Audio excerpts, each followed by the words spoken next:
Hi friends, कसे आहात? विद्या रेसिपीमध्ये तुमचं स्वागत आहे. आज आपण उपासाचे थालीपीठ करणार आहोत. चला तर मग सुरू करूया. 1 वाटी शाबू घेतलेला आहे, शेंगदाण्याचं कूट, खिसलेला बटाटा, दही आणि बगरीचे पीठ घेतलेले आहेत. कुठे कुठे वरईचेही पीठ म्हणले जाते. पीठ, शाबू,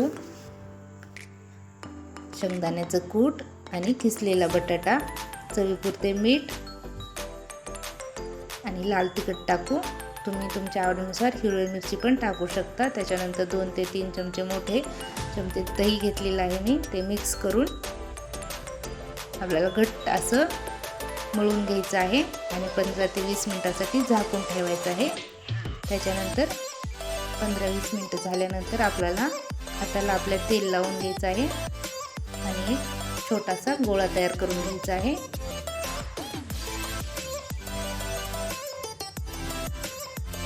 आणि कॅरी बॅगला तेल लावायचं आहे. वरती पण कॅरी बॅगला तेल लावायचं आणि खालच्या पण कॅरी बॅगला तेल लावायचं आहे आणि त्याच्यावरती ठेवून आपल्याला हाताने दोन्ही बाजूने कॅरी बॅग ठेवायची आणि हाताने आपल्याला असं थोपून घ्यायचं आहे.